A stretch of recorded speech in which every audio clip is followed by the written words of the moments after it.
Hello বন্ধুরা, আজ আমি তোমাদের নারকোল দিয়ে ছোলার ডাল রেসিপিটা করে দেখাবো। তো তোমাদের যদি এই ভিডিওটা ভালো লাগে তোমরা অবশ্যই লাইক কমেন্ট করো আর সাবস্ক্রাইব করে দিও, পাশে থাকা বেল আইকনটাও প্রেস করে দিও যাতে আমার ভিডিওর প্রথম নোটিফিকেশানটা তোমরা দেখতে পাও।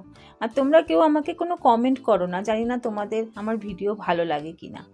তো ডালটা আমি 1 ঘন্টা আগে ভিজিয়ে রেখেছিলাম, প্রেসারে সিটি মেরে নিলাম 3টে। ডালটা সেদ্ধ হয়ে গেছে। এখন কড়াতে সামান্য একটু তেল দিলাম, দিয়ে 2টো তেজপাতা, 2টো শুকনো লঙ্কা আর একটু জিরে তেলের মধ্যে দিয়ে দিলাম।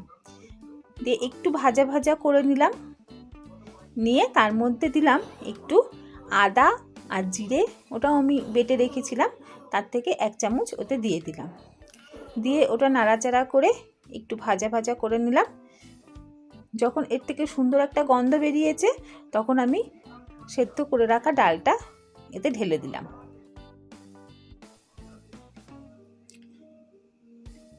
তারপরে একটু বাটি করে আমি জলও ওতে দিয়ে দিলাম।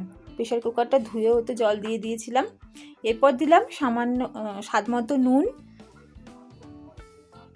আর দিলাম সামান্য হলুদ।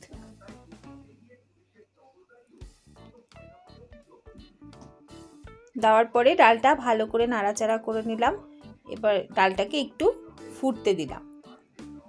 ডালটা ফুটে উঠতেই তাতে দিলাম আমি নারকোল, আমি কিছুটা কুড়িয়ে রেখেছিলাম সেটা দিয়ে দিলাম।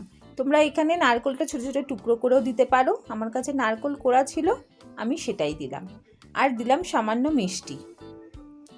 লাস্টে যখন ডালটা ফুটে গেল তখন সামান্য একটু ঘি দিয়ে আমি ডালটা নামিয়ে নিলাম। তৈরি হয়ে গেল সিম্পল বাংলা স্টাইলে ছোলার ডাল। তোমরা এটা ঘরে তৈরি করে লুচি, পরোটা, রুটির সাথে খেতে পারো।